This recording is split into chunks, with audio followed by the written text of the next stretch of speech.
नमस्कार विद्यार्थियों, हिंदी कक्षा में आपका स्वागत है। यदि आपने अभी तक मेरे चैनल को सब्सक्राइब नहीं किया तो जल्दी से जल्दी करें। आज का हमारा नया टॉपिक है छंद। देखिए, छंद का शाब्दिक अर्थ होता है प्रकाशित होना। क्या अर्थ होता है मित्रों? प्रकाशित होना। क्या होता है? प्रकाशित होना। इसकी जो परिभाषा लेते हैं मित्रों, क्या होती है? देखिए, जिस रचना में मात्रा, वर्ण, गति, यति और चरण के अंत में तुक का ध्यान रखा जाता है। अब देखिए, तुक किसका ध्यान रखा जाता है मित्रों? तुक का।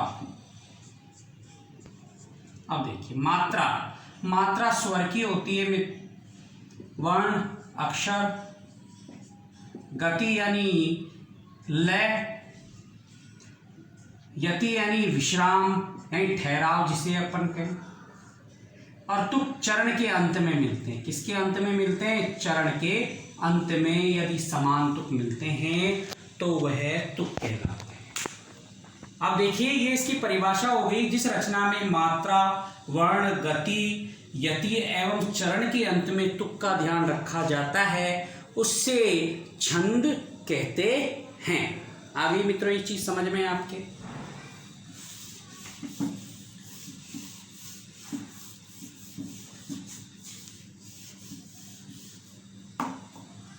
देखिए, इसकी परिभाषा हमने पढ़ी है।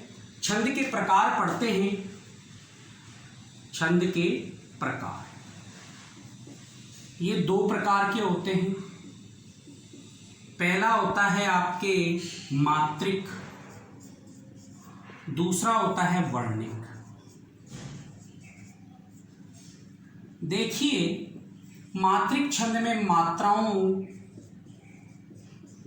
की संख्या का ध्यान रखा जाता है। वर्णिक छंद में वर्णों की संख्या का ध्यान रखा जाता है। ये मात्रिक छंद होते हैं, मात्राओं की संख्या का ध्यान रखा जाए। वर्णिक छंद किसे कहते हैं? जिसमें वर्णों की संख्या का ध्यान रखा जाए। ये छंद दो प्रकार के होते हैं, मात्रिक छंद और वर्णिक छंद। और देखिए,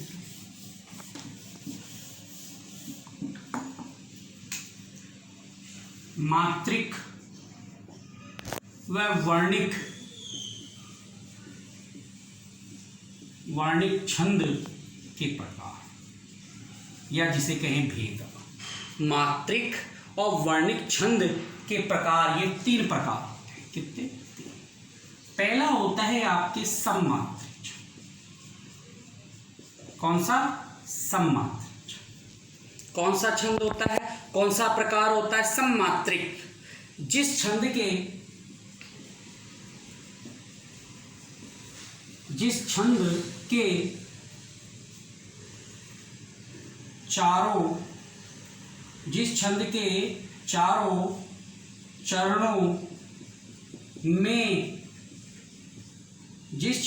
चारों चरणों में मात्राओं या वर्णों की संख्या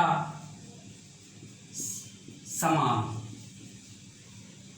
जिस छंद के चारों चरणों में मात्राओं या वर्णों की संख्या समान होती है वो क्या कहलाती है? सममात्रिक छंद कहलाती है।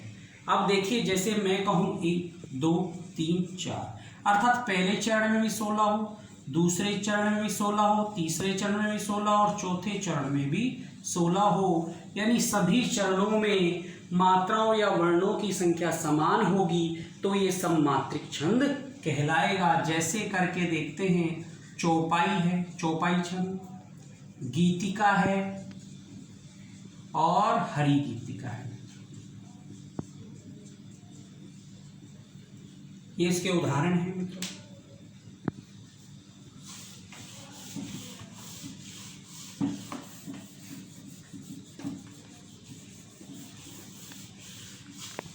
दूसरे नंबर पे लेते हैं अपन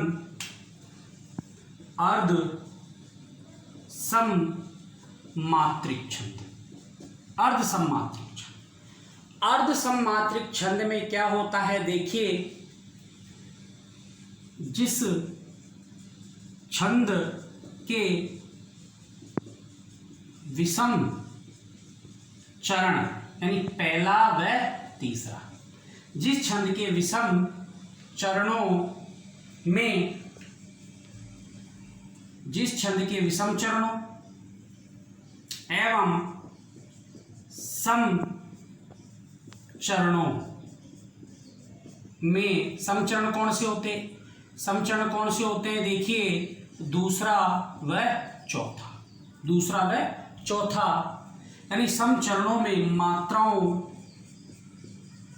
और वर्णों, मात्राओं या वर्णों की संख्या समान।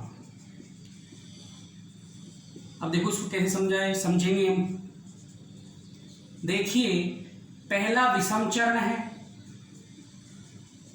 तीसरा भी विषम चरण है, अर्थात पहले चरण की हमने 16 लिखी तो तीसरे की भी 16 आएगी, दूसरे की 12 यानी समचरण है तो इसमें 12 है तो चौथे की भी 12 ही आएगी। अर्थात यदि विषम चरण में मात्राओं या वर्णों की संख्या समान होगी और समचरणों में मात्राओं या वर्णों की संख्या समान होगी, उसे अर्ध सममात्रिक छंद कहते हैं। इसके उदाहरण है, देखिए, दोहा जैसे करके या सोरठा,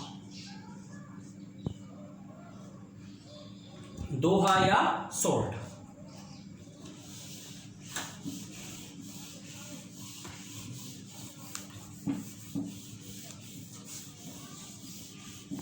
तीसरा है आपके विषम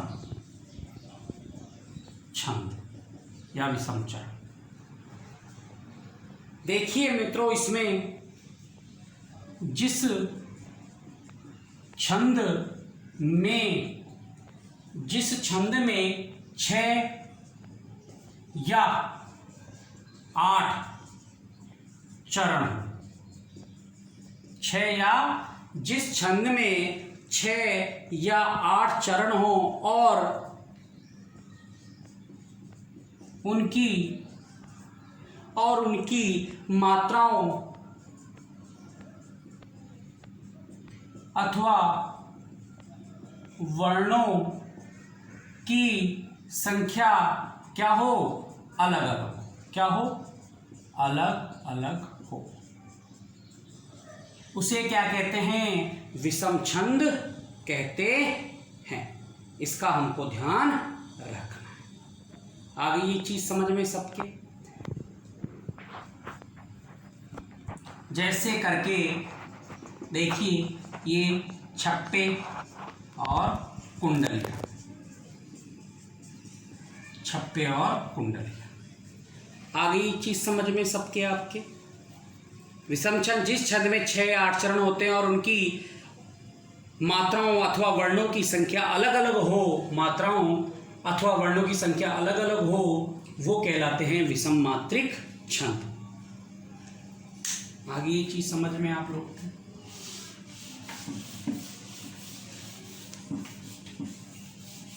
देखिए, इसमें हमको एक चीज ध्यान भी रखनी है। जिस छंद में, सबसे पहले अपन लेते हैं नियम, निकालने के नियम, छंद को किस प्रकार निकाला जाना चाहिए। पहला नियम है आपके, देखिए, ह्रस्व स्वर। ह्रस्व स्वर कौन कौन से होते हैं, ए, ई, ऊ और री। ये कुल 4 हैं। इनकी मात्रा लघु होती है। क्या होती है, लघु होती है। इसका चिन्ह कौन सा होता है, देखिए, इसका चिन्ह होता है, कौन सा होता है, ठीक है, ये एक मात्रा के रूप में गिने जाते हैं। एक मात्रा किसके रूप में, एक मात्रा, किसके रूप में, एक मात्रा के, एक मात्रा के रूप में ये गिने जाते हैं। दीर्घ स्वर, दीर्घ स्वर कौन कौन से होते हैं? आ, बड़ी, बड़ाऊ, ए, आई, ओ और औ। इनकी कुल संख्या कितनी है? 7 है। ये गुरु मात्रा के रूप में, गुरु मात्रा के रूप में गिने जाते हैं और इनका चिन्ह है ये ध्यान रखना। इसका चिन्ह कौन सा है गुरु का? ये। और ये 2 मात्रा के रूप में गिने जाते हैं। कितनी मात्रा के रूप में? 2 मात्रा के रूप में गिने जाते हैं। आगे समझ में? और देखिए ये चीज आप लोग थोड़ा सा ध्यान देंगे, इस चीज पर हमको ध्यान देना है। देखिए यदि चंद्र बिंदु युक्त वर्ण है, कौन सा? चंद्र बिंदु, चंद्र बिंदु हो तो वह चंद्र बिंदु है। जैसे मैं कहूं चंद, अर्थात चंद्र बिंदु लगा दूं मैं, तो जितने भी चंद्र बिंदु युक्त वर्ण हैं लघु वर्ण में आएंगे तो उसकी मात्रा कौन सी होगी? लघु होगी। कौन सी होगी? लघु। आगे मित्रों समझ में? यानी तीसरा नियम हमारा हो गया, चंद्र बिंदु युक्त वर्ण लघु वर्ण माने जाएंगे। यानी चंद्र बिंदु युक्त वर्ण लघु वर्ण माने जाएंगे, उसकी एक मात्रा मानी जाएगी। चौथा कहता है यदि अनुसार है, अनुस्वार, तो उस गुरु के रूप में माना जाएगा, यानी गुरु वर्ण के रूप में माना जाएगा। जैसे मैं कहूं हंस, है में किसी एक ही मात्रा है और उस पर अनुसार लगा है तो ये गुरु मानी जाएगी और ये लघु से लघु मानी जाएगी। ये हमको ध्यान रखना है। ये चौथा नियम है, तीसरा चौथा। देखिए और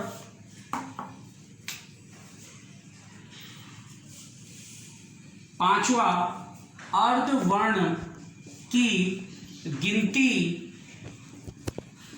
नहीं होगी। यानी अर्धवर्ण की गिनती नहीं की जाएगी, यानी अर्धवर्ण की गिनती नहीं होगी। छठा नियम देखते हैं, अर्धवर्ण से पहले का वर्ण गुरु हो जाता है, गुरु हो जाता है। देखिए कैसे होगा, मैं कहूं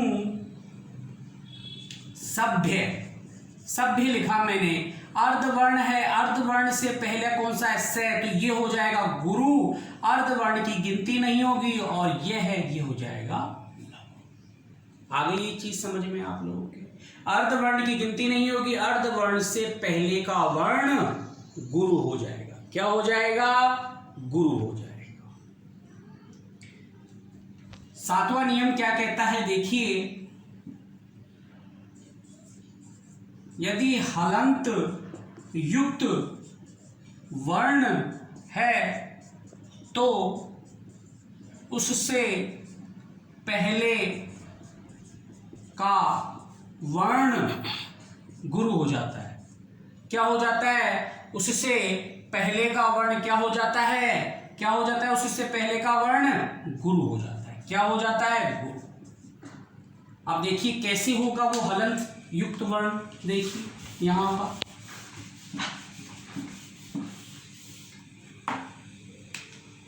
मैंने लिखा सत्यम।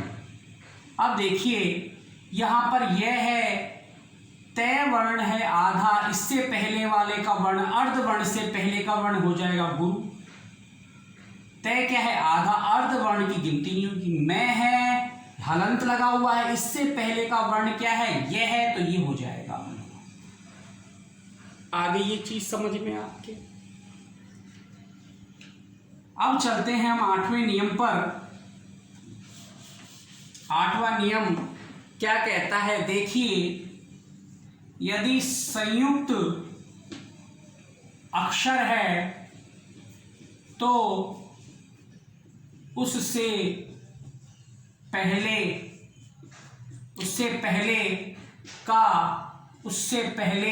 का वर्ण गुरु हो जाता है। क्या हो जाता है? गुरु हो जाता है। संयुक्त अक्षर हो या वर्ण हो तो उससे पहले का वर्ण क्या हो जाता है? गुरु हो जाता है। मैं लिखूं मित्र, अब ये क्या है? मित्र क्या है? संयुक्त वर्ण है, नहीं है? संयुक्त वर्ण है। इस तरह से पहले का वर्ण क्या है? मैं, इस पर कौन सी की मात्रा है? छोटी की, यानी लघु है। परंतु ये संयुक्त वर्ण आ गया ना इसके पीछे, तो इससे पहले का वर्ण क्या हो जाएगा? गुरु हो जाएगा, और ये त्रय लघु होगा। आगे ये चीज समझ में आप लोगों के, यानी संयुक्त अक्षर से पहले का वर्ण गुरु माना जाता है। आगे ये चीज समझ में।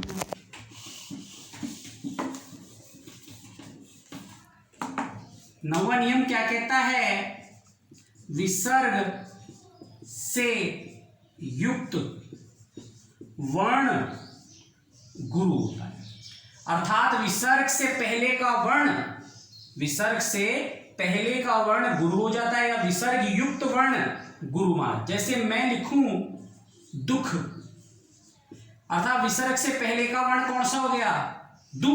कौन सी मात्रा है? छोटे उ की। परंतु यहां पर विसर्ग से पहले का वर्ण है, इस कारण से ये गुरु माना जाएगा। अर्थात विसर्ग से युक्त वर्ण या विसर्ग से पहले का वर्ण क्या माना जाएगा? गुरु माना जाएगा।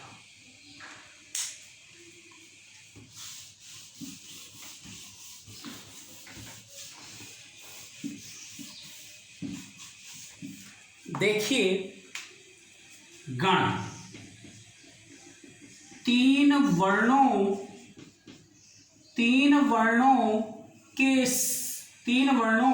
के समूह को गण कहते हैं। 3 वर्णों के समूह को क्या कहते हैं? गण कहते हैं। ये गण 8 होते हैं। कितने होते हैं? गण 8 होते हैं।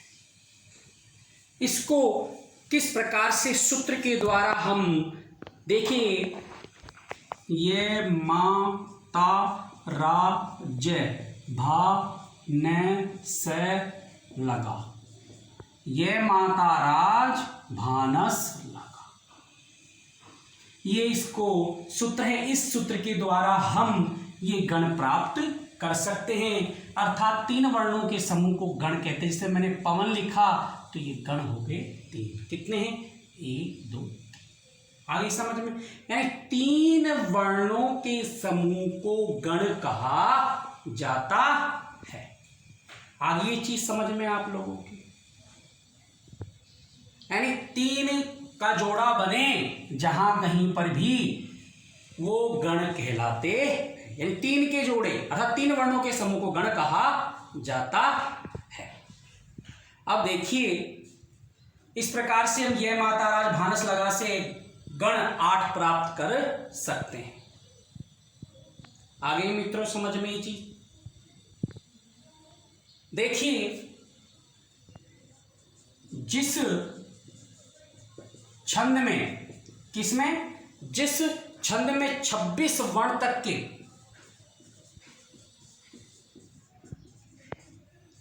चरण होते हैं। कितने चरण होते हैं? यानी कितने हो? 26। जिस छंद में 26 वर्ण तक के चरण हो, वो क्या कहलाएगी? साधारण।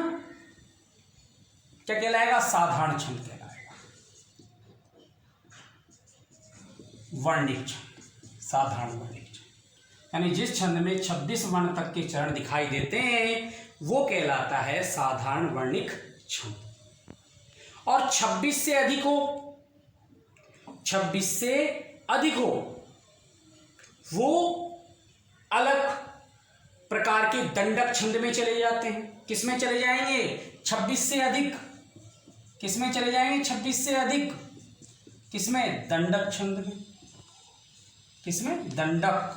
छंद में चले जाएंगे मित्रों, उसे दंडक छंद कहा जाता है। अर्थात जिस छंद में 26 से अधिक वर्णों वाले चरण हो उसे दंडक छंद कहा जाता है। अगली वीडियो में ये इसके नियम है, अगली वीडियो में मैं आपको इनके उदाहरण बताऊंगा, किस प्रकार से ये दोहा छंद है, ये चौपाई छंद है, उसका हम विस्तार पूर्वक अगले वीडियो में हम अध्ययन करेंगे।